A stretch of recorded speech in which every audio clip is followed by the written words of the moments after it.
ನೋಡಿ, ಕಳೆದ 4 ದಿನದಿಂದಲೂ ಕೂಡ ಫ್ಲೈಟ್ನ ಸಮಸ್ಯೆಯಿಂದಾಗಿ ಜನ ಪರದಾಡ್ತಾ ಇದ್ದಾರೆ. ಇವತ್ತು 5ನೇ ದಿನ, 5ನೇ ದಿನವೂ ಕೂಡ ಇಂಡಿಗೋ ಫ್ಲೈಟ್ ಕ್ಯಾನ್ಸಲ್ ಆಗ್ತಾ ಇದೆ. ಪಾಪ ಪ್ರಯಾಣಿಕರು ಪರದಾಡ್ತಾ ಇದ್ದಾರೆ. ಇಡೀ ದೇಶದಾದ್ಯಂತ ಆಗ್ತಾ ಇರುವಂಥ ಸಮಸ್ಯೆ. ಅದರಲ್ಲೂ ಕೆಂಪೇಗೌಡ ಏರ್ಪೋರ್ಟ್ನಲ್ಲಿ ಜನವೋ ಜನ. ಪ್ರಯಾಣಿಕರು ಪರದಾಡ್ತಾ ಇದ್ದಾರೆ. ಕುಂತಲ್ಲೇ ನಿದ್ದೆಗೆ ಜಾರಿದ್ದಾರೆ. ತಿಂಡಿ ಇನ್ ಟೈಮಲ್ಲಿ ಆಗ್ತಾ ಇಲ್ಲ. ಸ್ನ್ಯಾಕ್ಸ್ನ ತಿನ್ಕೊಂಡು ಹಂಗೆ ಕಾಲ ದೂಡ್ತಾ ಇದ್ದಾರೆ. ಏರ್ಪೋರ್ಟ್ನಲ್ಲಿ ಸ್ವಲ್ಪ ಪ್ರಯಾಣಿಕರ ಸಂಖ್ಯೆ ಕಡಿಮೆ ಆದಂತೆ ಕಾಣಿಸ್ತಾ ಇದೆ. ಇವಾಗ ಬೆಂಗಳೂರಿನಿಂದ 37 ವಿಮಾನ ಹಾರಾಟ ರದ್ದಾಗಿದೆ. ಜನಸಂಖ್ಯೆ ಯಾಕೆ ಕಡಿಮೆ ಆಗಿದೆ ಅಂತಂದರೆ ಕಳೆದ 4 ದಿನದಿಂದಲೂ ಕೂಡ ಫ್ಲೈಟ್ ಸಮಸ್ಯೆ ಇದೆ ಅಂಥೇಳಿ ಒಂದಷ್ಟು ಜನ ಬುಕ್ಕಿಂಗ್ ಮಾಡಿಲ್ಲ. ಆಲ್ರೆಡಿ ಬುಕ್ ಮಾಡಿದ್ದವರು ಇಷ್ಟೇ ಜನ. ಹೊಸದಾಗಿ ಬುಕ್ಕಿಂಗ್ ಯಾರೂ ಕೂಡ ಮಾಡ್ತಾ ಇಲ್ಲ. ಬೇಡವೇ ಬೇಡ ಇದ್ರ ಸಮಸ್ಯೆ ಅಂತ ಅಲ್ಲಿ ತೋರಿಸುತ್ತೆ. ಆನ್ಲೈನಲ್ಲಿ ಈಗಲೂ ಕೂಡ ಟಿಕೆಟ್ ಅವೈಲೇಬಲ್ ಇದೆ ಅಂತ ತೋರಿಸುತ್ತೆ. ಬುಕ್ ಮಾಡಿದ್ರಿ, ಕೆಟ್ರಿ. ಯಾಕೆಂದರೆ ಫ್ಲೈಟ್ ಸಿಗೋದಿಲ್ಲ. ಅಲ್ಲಿ ಪ್ರಯಾಣಿಕರು ಪರದಾಡ್ತಾ ಇದ್ದಾರೆ. ಒಂದಷ್ಟು ಜನ ನಮ್ಮ ಜೊತೆಗೆ ಮಾತಾಡಿದ್ರು. ಏನೇನಂದ್ರು ಬನ್ನಿ ತೋರಿಸ್ತೀನಿ. ಸರ್, ನಿನ್ನೆ ಕೆಟ್ಟದು ಅಂತ ಹೇಳಿದ್ರು. ಇವತ್ತು ಅದಕ್ಕಿಂತ ಕೆಟ್ಟದಾಗ ಹೋಗಿದೆ ಸರ್. ನಿನ್ನೆ ಇದಾದ್ಮೇಲೆ ಇವತ್ತು ತಗೋಬಾರ್ದಿತ್ತು ಅವರು. ನಿನ್ನೆನೇ ಅದು ರೀಫಂಡ್ ಮಾಡ್ತೀವಿ ಅಂದ್ಮೇಲೆ ಇವತ್ತು ತಗೋಬಾರ್ದಿತ್ತು ಸರ್. ಅವರು ಬುಕಿಂಗ್ ಸ್ಟಾಪ್ ಮಾಡ್ಬೇಕಾಯ್ತು ಇವತ್ತು. ಅವರು ಇವತ್ತು ಬುಕಿಂಗ್ ಯಾಕೆ ತಗೊಂಡ್ರು ಸರ್? ನಾವು ಹೆಚ್ಚು ಕಮ್ಮಿ ಮಂಡ್ಯದಿಂದ ಬಂದಿರೋದು. ನಾವು ಅಲ್ಲಿಂದ ನಮ್ದು ಚಾರ್ಜ್ ಎಲ್ಲ ಇದು ಮಾಡ್ಕೊಂಡು ಇಲ್ಲಿಗೆ ಬಂದು ನಾವು ಇಲ್ಲಿ ವೆಯ್ಟ್ ಮಾಡಿ ತಿರ್ಗಾ ಇದು ರಿಟರ್ನ್ ಹೋಗ್ಬೇಕು ಅಂದ್ರೆ ಏನ್ ಸರ್ ಇದು? ಇದನ್ನ ನಮಗೆ ಟೈಮು ವೇಸ್ಟು, ದುಡ್ಡು ವೇಸ್ಟು, ಎಲ್ಲ ವೇಸ್ಟು. ಇಲ್ಲ, ಇವ್ರು ಬುಕಿಂಗ್ ತಗೋಬಾರ್ದಿತ್ತು. ಅವ್ರು ಬುಕಿಂಗ್ ತಗೊಳಿದ್ರೆ ನಾವು ಬರ್ತಾನೆ ಇರ್ಲಿಲ್ಲ. ಈಗ ಬುಕಿಂಗ್ ಅಯೋಧ್ಯೆಗೆ ಹೋಗ್ಬೇಕಾಯ್ತು. ಅಯೋಧ್ಯೆ ದರ್ಶನ ಮಾಡಕ್ಕೆ ರಾಮ ಮಂದಿರಕ್ಕೆ. ಹಾಗಾಗಿ ನಿನ್ನೆ ಬುಕ್ ಮಾಡಿದ್ವಿ, ಬುಕಿಂಗ್ ತಗೊಂಡಿದ್ದಾರೆ. ನಿನ್ನೆನೂ ಸುಧಾ ಇದೇ ಕಂಪ್ಲೇಂಟ್ ಇತ್ತು. ಇಂಡಿಗೋ ಇದು ಹಾಗೆ ಹೋಗಲ್ಲ, ಫ್ಲೈಟ್ ಮುಂದೆ ಇದಾಗಲ್ಲ ಅಂತ ಹೇಳಿದ್ರು. ಆದ್ರೂ ಸುಧಾ ಇವ್ರು ಯಾಯ್ತು ಬುಕಿಂಗ್ ತಗೊಂಡ್ರು ಏಂತಕ್ಕೆ ನಮ್ಗೆ ಇವತ್ತು ವೇಟ್ ಮಾಡಿ. ನಿನ್ನೆ ಸರ್, ನಿನ್ನೆ ಸಂಜೆ ಬುಕಿಂಗ್ ಮಾಡಿದ್ರು. ಈಗ 11:20ಕ್ಕೆ ನಮ್ ಫ್ಲೈಟ್ ಇದೆ. ಆಯ್ತಾ, 11:20 ಫ್ಲೈಟ್ ಇದೆ. 11:10ಕ್ಕೆ ಹೇಳ್ತೀವಿ, ವೇಟ್ ಮಾಡಿ ಅಂತ ಹೇಳ್ತಿದ್ದಾರೆ. ಬೆಳಗ್ಗೆಯಿಂದ ಸಂಜೆ ಬೆಳಗ್ಗೆ ಬಂದಿದ್ದಾರೆ. ಡೀಟೇಲ್ಸ್ ಕೊಡ್ತಾರೆ ಇದ್ರ ಬಗ್ಗೆ ನಮ್ಮ ಪ್ರತಿನಿಧಿ ರಾಮಾಂಜಿ ಕೆಂಪೇಗೌಡ ಏರ್ಪೋರ್ಟ್ನಿಂದ ಲೈವ್ನಲ್ಲಿ. ರಾಮಾಂಜಿ, ಕಳೆದ 4 ದಿನದಿಂದಲೂ ಕೂಡ ಇದೇ ಸಮಸ್ಯೆ. ಇವತ್ತು 5ನೇ ದಿನ ಕಂಟಿನ್ಯೂ ಆಗ್ತಾ ಇದೆ. ಸಮಸ್ಯೆ ಬಗೆಹರಿಯುತ್ತೆ ಆದಷ್ಟು ಬೇಗ. ಸಾರಿ ಇಷ್ಟೆಲ್ಲ ಆಗಿದ್ದಕ್ಕೆ ಅಂತ ಇಂಡಿಗೋ ಫ್ಲೈಟ್ ಏನೋ ಪೋಸ್ಟನ್ನು ಎಲ್ಲ ಹಂಚ್ಕೊಳ್ತು. ಆದರೂ ಸಮಸ್ಯೆ ಇನ್ನೂ ನಿವಾರಣೆ ಆಗಿಲ್ವಾ? ಈಗಲೂ ಟಿಕೆಟ್ ಬುಕ್ಕಿಂಗ್ ಓಪನ್ ಇದೆಯಾ? ಅದು ಎಷ್ಟು ಶರತ್ ಅಂದರೆ ಈಗಲೂ ಸಹ ಇಂಡಿಗೋ ಏನು ಫ್ಲೈಟ್ ಬುಕ್ಕಿಂಗ್ ಓಪನ್ ಇದೆ. ಏನಂತಂದರೆ ಕಳೆದ ಒಂದು 4 ದಿನಗಳಿಂದ ಸಾಕಷ್ಟು ತೊಂದರೆ ಇತ್ತು. ಏನಂತಂದರೆ 100 ಫ್ಲೈಟ್ಗಳು, ದೇಶಾದ್ಯಂತ 100 ಫ್ಲೈಟ್ಗಳು ಕ್ಯಾನ್ಸಲ್ ಆಗಿದ್ದು. ಪ್ಲಸ್ ಲಕ್ಷಾಂತರ ಮಂದಿ ಪ್ರಯಾಣಿಕರು ಸಂಕಷ್ಟಕ್ಕೆ ಒಳಗಾಗಿದ್ದು. ಏನಂತಂದರೆ ಇವತ್ತು 5ನೇ ದಿನ. ಏನಂತಂದರೆ 5ನೇ ದಿನ ಸ್ವಲ್ಪದ ಮಟ್ಟಿಗೆ ಏನಂತಂದರೆ ಈ ಸಮಸ್ಯೆ ಕಡಿಮೆ ಆಗ್ತಾ ಇದೆ. ಕೆಂಪೇಗೌಡ ಅಂತಾರಾಷ್ಟ್ರೀಯ ವಿಮಾನ ನಿಲ್ದಾಣದಲ್ಲಿ ಇವತ್ತು ಏನಂತಂದರೆ ಬೆಳಗ್ಗೆಯಿಂದ ಒಂದು 10 ಫ್ಲೈಟ್ಗಳು ಮಾತ್ರ ಕ್ಯಾನ್ಸಲ್ ಆಗಿದೆ. ಇನ್ನೆಲ್ಲವೂ ಸಹ ಫ್ಲೈಟ್ ಆಪರೇಷನ್ ಈಗ ಸ್ಟಾರ್ಟ್ ಆಗ್ತಿದೆ. ಇವಾಗ ಒಬ್ಬೊಬ್ಬರಾಗೆ ಪ್ರಯಾಣಿಕರು ಒಳಗಡೆ ಹೋಗ್ತಾ ಇದ್ದಾರೆ. ಏನಂತಂದರೆ ನಿನ್ನೆಗೆ ಹೋಲಿಸ್ಕೊಂಡ್ರೆ ಇವತ್ತು ಶೇಕಡ ಒಂದು 50% ಏನಂತಂದರೆ ಸಮಸ್ಯೆ ಕಡಿಮೆ ಆಗಿದೆ. ಪ್ರಯಾಣಿಕರು ಸಹ ಈಗ ಒಳಗಡೆ ಹೋಗ್ತಾ ಇದ್ದಾರೆ. ನಾನು ಸದ್ಯಕ್ಕೆ ಟರ್ಮಿನಲ್ 1 ಭಾಗದಲ್ಲಿದ್ದೇನೆ. ಇಲ್ಲೆಲ್ಲ ರೀತಿಯಾದಂಥ ದೃಶ್ಯಗಳನ್ನು ನೋಡ್ತಾ ಹೋಗ್ತಾ ಇದ್ದೀನಿ.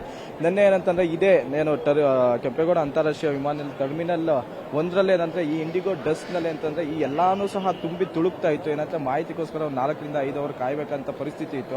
ಆದ್ರೂ ಸಹ ಯಾರು ಇನ್ಫಾರ್ಮೇಶನ್ ಕೊಡೋರೇ ಇರ್ತಾ ಇಲ್ಲ.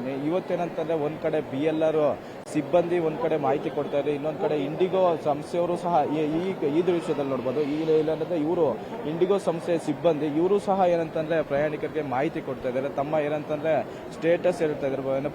ಪ್ರಯಾಣಿಕರಿಗೆ ತಮ್ಮ ವಿಮಾನದ ಬಗ್ಗೆ ಮಾಹಿತಿಯನ್ನ ಕೊಡ್ತಾ ಇದ್ದಾರೆ. ನೆನ್ನೆ ಅಂತಂದ್ರೆ ಕೂರೋದಕ್ಕೂ ಸಹ ಜಾಗ ಇರ್ತಾ ಇರಲಿಲ್ಲ. ಇವತ್ತೇನಂತಂದ್ರೆ ನಾವು ಆ ದೃಶ್ಯದಲ್ಲಿ ನೋಡಬಹುದು. ಏನಂದ್ರೆ ವಯಸ್ಸಾದವ್ರಿಗೆ ಒಂದು ಒಳಗಡೆ ಏನಂತಾರೆ ಕುತ್ಕೊಳ್ಳೋದಕ್ಕೆ ಅವಕಾಶ ಮಾಡಿಕೊಟ್ಟು ಚೇರ್ನ ವ್ಯವಸ್ಥೆ ಎಲ್ಲ ಸಹ ಮಾಡಿದ್ದಾರೆ. ನಿನ್ನೆ ಚೇರ್ ವ್ಯವಸ್ಥೆ ಇರಲಿಲ್ಲ, ಏನೂ ಇರಲಿಲ್ಲ. ಕನಿಷ್ಠ ಪಕ್ಷ ಪ್ರಯಾಣಿಕರನ್ನ ಮಾತಾಡಿಸುವಂತಹ ಸೌಜನ್ಯಕ್ಕೂ ಸಹ ಯಾರು ಬರ್ತಾ ಇಲ್ಲ. ಇವತ್ತು CSF ಭದ್ರತಾ ಸಿಬ್ಬಂದಿ ಇದ್ದಾರೆ, ಅವರು ಸಹ ಮಾಹಿತಿ ಕೊಡ್ತಾ ಇದ್ದಾರೆ.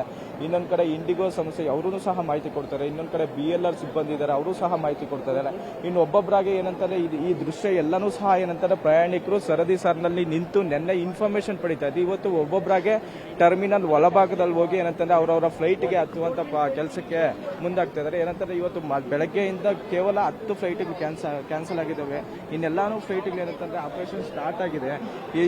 ಇವಾಗೇನಂತ ಈ ಸಂಜೆ ವೇಳೆಗೆ ಬಹುಶಃ ಎಲ್ಲಾ ಸಮಸ್ಯೆನೂ ಪರಿಹಾರ ಆಗಬಹುದು. ಇದಂತಂದ್ರೆ ನಾರ್ಮಲ್ ಪರಿಸ್ಥಿತಿ ಬರೋದಕ್ಕೆ ಒಂದು 15ನೇ ತಾರೀಕು ಒಳಗಡೆ ಎಲ್ಲಾನು ಪರಿಸ್ಥಿತಿ ನಾರ್ಮಲ್ ಆಗಿ ಬರುವಂತೆ ಅಂತ ಮಾಹಿತಿ ಹೇಳ್ತಾರೆ. ಏನಂತಂದ್ರೆ ಇಲ್ಲೊಂದು ಕುಟುಂಬ ಈಗ ಏನಂತಂದ್ರೆ ಬೆಂಗಳೂರಿಂದ ಶಿರ್ಡಿಗೆ ಹೋಗ್ತಾ ಇದೆ. ಇಂಡಿಗೋ ಫ್ಲೈಟೇ ಬುಕ್ ಮಾಡ್ಕೊಂಡು ಅವ್ರು ಹೋಗ್ತಾ ಇದ್ದಾರೆ. ಅವ್ರನ್ನ ಕೇಳಿ ತಿಳ್ಕೊಂತೀನಿ ಯಾವ ರೀತಿಯಾದಂಥ ಪರಿಸ್ಥಿತಿ ಇಂಡಿಗೋ ಈಗ ಸದ್ಯಕ್ಕಿದೆ ಅನ್ನೋದನ್ನ. ಸರ್, ಈಗ ನೀವು ಎಲ್ಲಿಂದ ಎಲ್ಲಿಗೆ ಹೋಗ್ತಾ ಇದ್ದೀರಾ? ಸರ್ ನಾನು ಮೈಸೂರಿಂದ ಬೆಳಗ್ಗೆ ಬಂದೆ. ಅವ್ರು ನಮಗೇನು ಹೇಳಿಲ್ಲ ಈ ಕ್ಯಾನ್ಸಲೇಷನ್ ಏನಂತ, ಇನ್ಫಾರ್ಮೇಷನ್ ಏನಿಲ್ಲ. ಸ್ಕೆಡ್ಯೂಲ್ ಅಂತ ಹೇಳಿದ್ರು, ಇವಾಗ ನೋಡಿದ್ರೆ 1 hour ಡಿಲೇ ಆಗಿದೆ. ಇವಾಗ ಗೊತ್ತಾಯ್ತು ಈ ಥರ ಅಂತ ಹೇಳಿ. ನಮ್ಮ ಪ್ಲಾನ್ಸ್ ಇದು ಎಲ್ಲಾನು ಶಿರಡಿಗೆ ಹೋಗೋದಕ್ಕೆ ನಮ್ಮದು ಫ್ಲೈಟ್ ಇದ್ದಿದ್ದು. ಇವಾಗ ಈ ಥರ ಎಲ್ಲ ನಿನ್ನೆಗೆಲ್ಲ ಕಂಪೇರ್ ಮಾಡಿದ್ರೆ ಇವತ್ತು ಅಟ್ಲೀಸ್ಟ್ ಸಮ್ ಇನ್ಫಾರ್ಮೇಷನ್ ಆದರೂ ಬರ್ತಾ ಇದೆ. ಇವತ್ತು ಒಂದು ಸ್ವಲ್ಪ ಇನ್ಫಾರ್ಮೇಷನ್ ನಿನ್ನೆ ಏನೂ ಇರಲಿಲ್ಲ. So it is gone better compare to yesterday. But ಆದರೂ ಸಹ ಕಸ್ಟಮರ್ಗೆ ಫಸ್ಟ್ ಅವ್ರು ಹೇಳಬೇಕು, ತಿಳಿಸ್ಬೇಕು ಏನಾದರೂ ಕ್ಯಾನ್ಸಲೇಷನ್ ಡಿಲೇಸ್ ಆದರೆ, ಸೊ ದಟ್ ನಾವು ಅಪ್ರೋಪ್ರಿಯೇಟ್ ಆಗಿ ಪ್ಲಾನ್ ಮಾಡ್ಕೊಂಡು ಬರ್ಬೋದು. Otherwise it is just inconvenience cause ಆಗುತ್ತೆ ಜನಗಳಿಗೆ. ಇಲ್ಲಿ ಬಂದು ನೋಡಬೇಕಾಗತ್ತೆ, ಇಲ್ಲಿ ಮತ್ತೆ ಕನ್ಫ್ಯೂಷನ್ಸ್ ಎಲ್ಲನೂ ಆಗುತ್ತೆ. ಮತ್ತೆ ನಮ್ದು ಅಷ್ಟೇ ನೋಡಿ, ಎಷ್ಟೋ ಪ್ಲಾನ್ಡ್ ಇರುತ್ತೆ. ನಾನು US ಇಂದ ಬಂದು ಫ್ಯಾಮಿಲಿಗೆ ಅಯೋಧ್ಯ ಕರ್ಕೊಂಡು ಹೋಗ್ಬೇಕು ಅಂತ 10 days ಎಲ್ಲ ಪ್ಲಾನ್ ಮಾಡಿದ್ದೀವಿ. ಏನಾದರೂ ಒಂದು ಡಿಲೇ ಆದರೆ ನಮ್ಮ ಇಡೀ ಪ್ಲಾನೇ ಇದಾಗತ್ತೆ. ರಿಸರ್ವೇಷನ್ಸ್, ಹೋಟೆಲ್ ರಿಸರ್ವೇಷನ್ಸ್, ಬೇರೆ ಎಲ್ಲ ಪ್ಲಾನ್ಸು ಇದಾಗುತ್ತೆ. I think considering all this, I know ಅವ್ರು ಏನೋ ಒಂದು ಚೇಂಜಸ್ ಮಾಡಿದ್ದಾರೆ ಅಲ್ಲಿ. ಬಟ್ ಏನೇ ಒಂದು ಚೇಂಜಸ್ ಮಾಡಬೇಕಾದ್ರೆ ಪ್ಲಾನಿಂಗ್ ಕರೆಕ್ಟ್ ಆಗಿರಬೇಕು. I think they should have looked into before implementing this. ಇನ್ನು ಕ್ಲಿಯರ್ ಆಗಿ ನೋಡಿದಿದ್ರೆ ಬಹುಶಃ ಅದು ತುಂಬ ಹೆಲ್ಪ್ ಆಗಿರೋದು ಜನಗಳಿಗೆ. ಅದರ್ವೈಸ್ ಇವ್ರು ಏನೇ ಚೇಂಜಸ್ ಆದರೂ ಅಲ್ಟಿಮೇಟ್ಲಿ ಪ್ಯಾಸೆಂಜರ್ಸು, ಕಸ್ಟಮರ್ಸ್ಗೆ ಇಂಪ್ಯಾಕ್ಟ್ಫುಲ್ ಆಗೋದು. ಸೊ ಕಸ್ಟಮರ್ಸ್ಗೆ ಇಂಪ್ಯಾಕ್ಟ್ ಆದರೆ it is not good. Sir, ಈಗ ಲಾಸ್ಟ್ ಇನ್ಫಾರ್ಮೇಶನ್ ಏನು ಕೊಟ್ಟಿದ್ದಾರೆ ಇಂಡಿಗೋ ಸಿಬ್ಬಂದಿ ಬಂದು? ನಮಗೆ 1 hour ಡಿಲೇ ಅಂತ ಹೇಳಿದ್ದಾರೆ. ಕ್ಯಾನ್ಸಲ್ ಏನಾಗಿಲ್ಲ? ಕ್ಯಾನ್ಸಲ್ ಏನಾಗಿಲ್ಲ ಇವತ್ತು. 1 hour ಡಿಲೇ ಅಂತ ಹೇಳಿದ್ದಾರೆ. ಇವಾಗ ಜಸ್ಟ್ ನಾವು ಹೇಳಿದ್ರು. So we are just checking in ನೋಡೋಣ ಅಂತ. Thank you so much. ಇದು ಏನಂತಂದ್ರೆ ಪ್ರಯಾಣಿಕರ ಮಾತು. ನಿನ್ನೆಗೆ ಹೋಲಿಸ್ಕೊಂಡ್ರೆ ಇವತ್ತು ಎಲ್ಲಾ ರೀತಿಯಾದಂತಹ ವ್ಯವಸ್ಥೆ ಮಾಡಿದ್ದಾರೆ. ಏನಂದ್ರೆ ನಿಧಾನವಾಗಿ ಏನಂದ್ರೆ ಈ ಕೆಂಪೇಗೌಡ ಅಂತಾರಾಷ್ಟ್ರೀಯ ವಿಮಾನದಲ್ಲಿ ಇಂಡಿಗೋ ಅವ್ಯವಸ್ಥೆ ಒಂದು ವ್ಯವಸ್ಥಿತ ಇರೋ ರೀತಿ ಎಲ್ಲಾ ರೀತಿಯಾದಂತಹ ವ್ಯವಸ್ಥೆ ಮಾಡ್ತಾ ಇದ್ದಾರೆ ಅಂತ ಹೇಳ್ಬೋದು. ಇಂಡಿಗೋ ವಿಮಾನ ಸಂಸ್ಥೆ ಏನಂತಂದ್ರೆ ಮತ್ತಷ್ಟು ಸುಧಾರಣೆ ತಂದು ಪ್ರಯಾಣಿಕರಿಗೆ ಆಗ್ತಾ ಇರುವಂತಹ ಒಂದು ಸಮಸ್ಯೆಗಳನ್ನ ಬಗೆಹರಿಸಬೇಕಾಗಿದೆ. ಶರತ್, ಓಕೆ, ಥ್ಯಾಂಕ್ ಯು ರಾಮಂಜಿ ಡೀಟೇಲ್ಸ್ಗಾಗಿ.